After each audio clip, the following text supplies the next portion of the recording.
Today we'll discuss Trump and whether it's a real shift in beliefs or just a change in rhetoric about Putin, Russia, and support for Ukraine.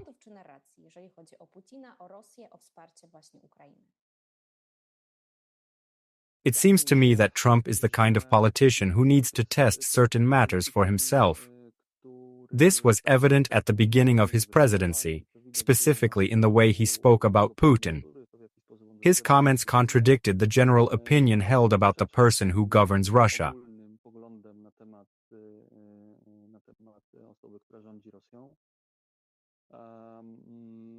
The negotiations, or rather the attempts at negotiations, that were being conducted were likely pursued by Trump in good faith. However, everyone with even basic knowledge of Russia, especially of the Soviet Union, understands that negotiations coming from Kremlin leaders are never truly conducted in good faith. And it turns out that Trump had to learn that the hard way. I would hesitate to say that Trump was deceived or that he blindly trusted Putin. After all, he is an experienced businessman and a seasoned politician, and he understands that in both spheres, political and economic, entities and individuals often have their own narratives or pursue goals that they do not openly discuss.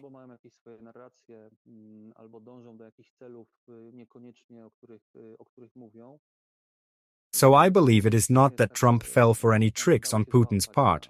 Rather, at the outset, his policy genuinely sought to explore every possible avenue for achieving peace.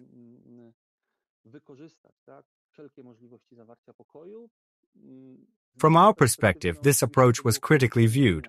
But Trump is president of the USA, not the world or Europe, and his political style was likely seen differently within the US.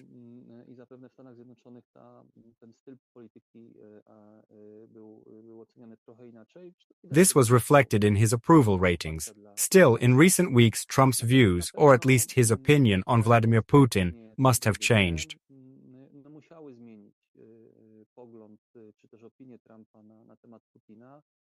Trump himself admitted that although the conversations were excellent, even perfect, it turned out for the third or fourth time that following those discussions, bombings and offensives still continued. In that case, the talks were not as great or as exceptional as he had initially described them, and the person conducting them on the other side clearly did not intend to seriously follow through on what was said during those meetings. Regardless of whether we interpret this as a shift in rhetoric or a change in perspective, whether it is a significant transformation or merely a strategic choice among several available to Americans, we should certainly welcome the fact that Trump has changed, or very likely has changed, his opinion of President Putin.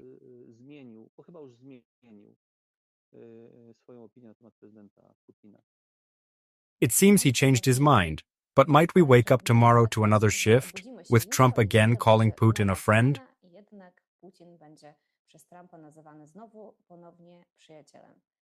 We know his moods change often, making us hope for a good outcome.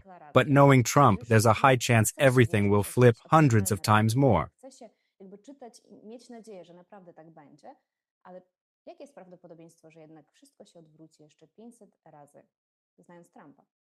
Very high, extremely high, because it may turn out that the Russians begin to negotiate more seriously.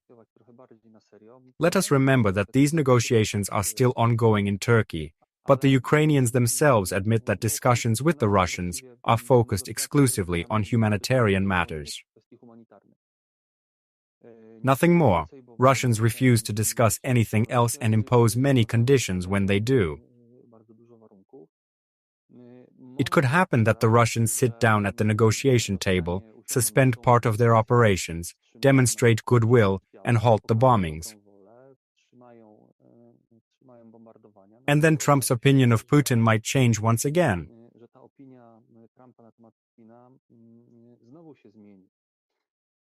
However, regardless of what opinion Trump holds about Putin, I believe the truly important matter is ultimately American interests. Of course, emotions, relationships, and diplomacy are significant. We can clearly see this, especially when it comes to Trump. He is a politician whose approach is quite straightforward. This is a man of enormous ego, and one must be fully aware of that. Take a look at how skillfully this is used by someone like Benjamin Netanyahu, who submitted a nomination for Donald Trump to receive the Nobel Peace Prize. That certainly earned Trump's favor and goodwill toward Netanyahu for a very long time. Let us also remember the strong relationship between President Andrzej Duda and President Trump, as well as proposals such as building the Trump port, an idea that undoubtedly appealed to Trump immensely. I believe Ukrainians should take this into account and consider using a similar strategy in their dealings with Trump.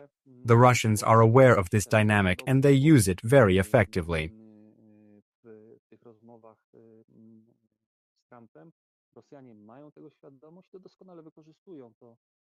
It is evident in how Trump often mentions during conversations with Putin how highly Putin praises him.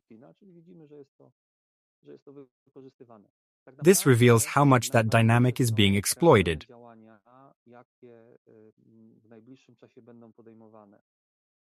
The key is concrete action soon. If promises hold, Russia will struggle. We must remember that the Russians are relentlessly pushing forward. From their perspective, they are winning the war, because for Russia, it truly does not matter whether 100,000 or 200,000 people have died, or whether there are 600 or 60,000 wounded. We see that these figures are not even considered by those in power, by military leaders, and, perhaps most tragically, by the Russian society itself. Given the magnitude of these losses, the lack of public reaction is truly astonishing. Looking back at history, there were far larger protests during the war in Afghanistan, especially because of the losses suffered by the Soviet military at that time.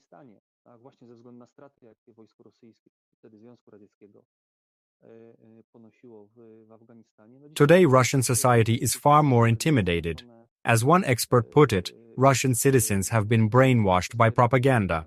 And that, I believe, is one of the key factors that allows Putin to continue waging this war, despite such staggering losses.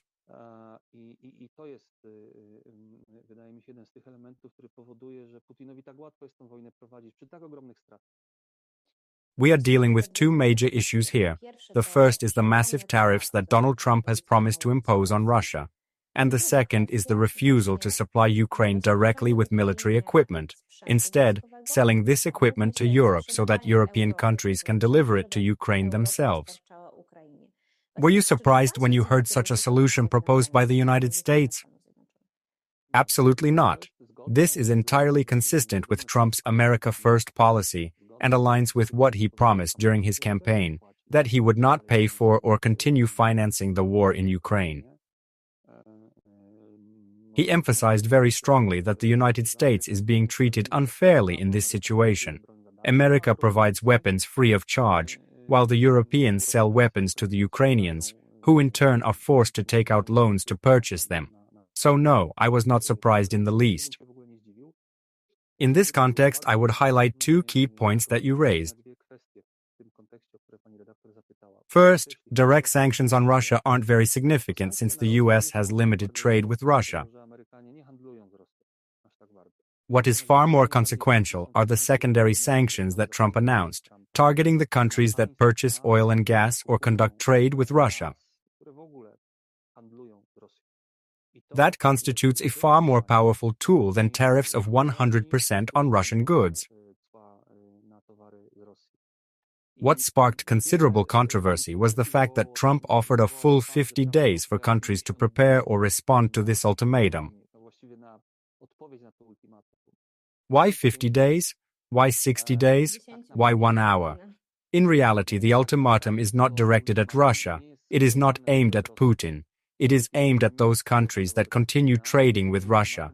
This is a message to India, to China, to European nations, and to many other countries, whether they are allies of the United States, adversaries, or neutral actors.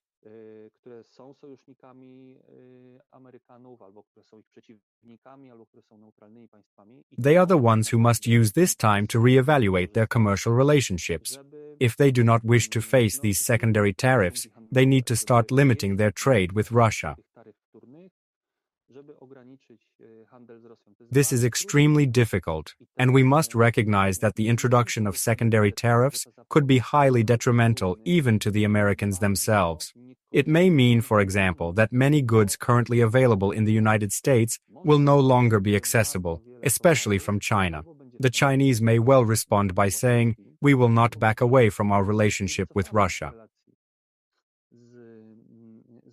We have already seen that the Chinese were firmly opposed to the tariffs Trump proposed previously.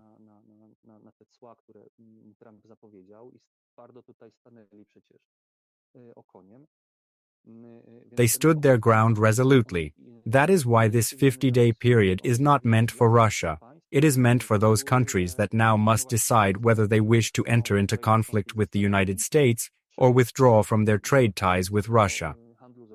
Where does the narrative come from that Melania Trump may have influenced Trump's position on Ukraine support? I would not dismiss that thesis outright, that she did in fact influence him. The relationship between Melania and Donald Trump is unique and specific. The press loves to speculate about their conflicts, about how poorly they supposedly get along, or even about how Melania's hat once interfered with a presidential kiss, and so on.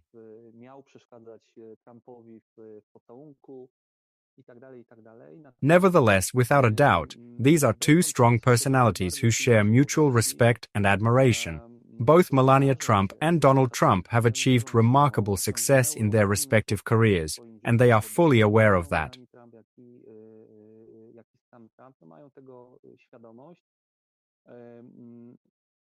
Melania is known for her ability to influence Trump in subtle, perhaps subconscious ways, just as any wife naturally affects her husband.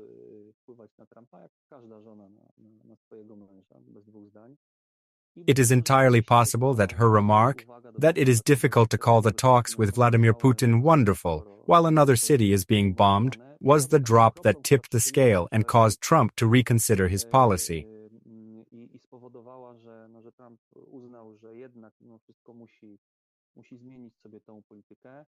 It is also relevant that the First Lady of the United States comes from Europe, from a post-communist country, and a particularly unique one at that. Yugoslavia was never the most loyal member of the communist bloc, quite the opposite.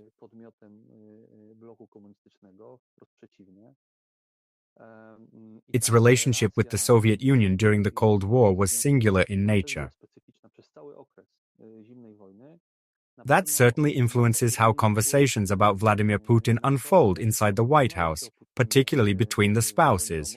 In fact, Melania Trump's biographer openly stated that Melania has significantly more influence over Donald Trump than is publicly acknowledged, and often more than even his official advisors in the White House.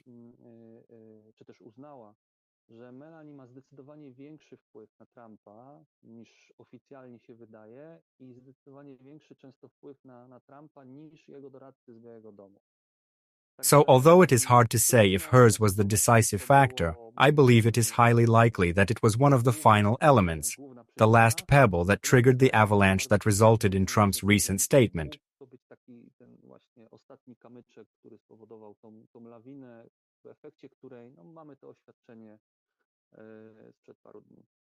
Another interesting point, Putin openly admired Trump's wife, calling her wonderful.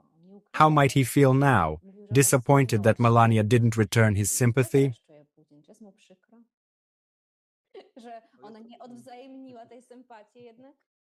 But that too is one of the tools of negotiation, one of many instruments of influence that presumably KGB agents studied during their earliest trainings.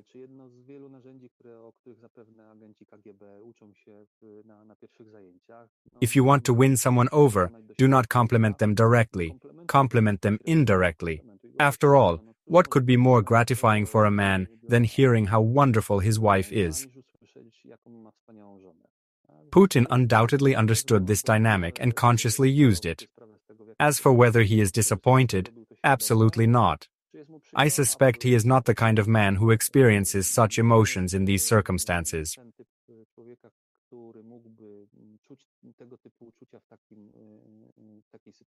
If Putin felt disappointed, it was likely when troops retreated from Kyiv. That hurt. But now, probably not. when Kiev wasn't captured in 24 hours. These 24 hours seem symbolic. Trump also said he'd end the war in 24 hours. Why exactly 24? That is a typical campaign promise from someone who perhaps did not fully grasp the situation. Although it would be his second term, Trump may not have fully understood how determined or even desperate Vladimir Putin is and how deeply unwilling he is to end this war. I will say it again, from Russia's perspective, while this war may not be unfolding perfectly, it is not going especially badly either. Consider the sanctions we've discussed. What would be truly impactful are financial sanctions, particularly bank-related ones. Measures that target not just Russia's economy, but more specifically the assets of Russian oligarchs.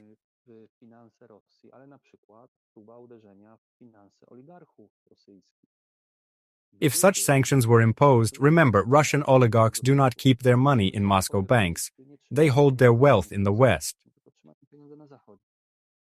If those financial assets were frozen, if it became known, for instance, that oligarchs who are owners of ammunition factories or who supply the military with components were punished, say with travel bans to Western nations or by freezing their financial holdings, that would be meaningful. These are the kinds of tools that could actually cause disappointment for Putin.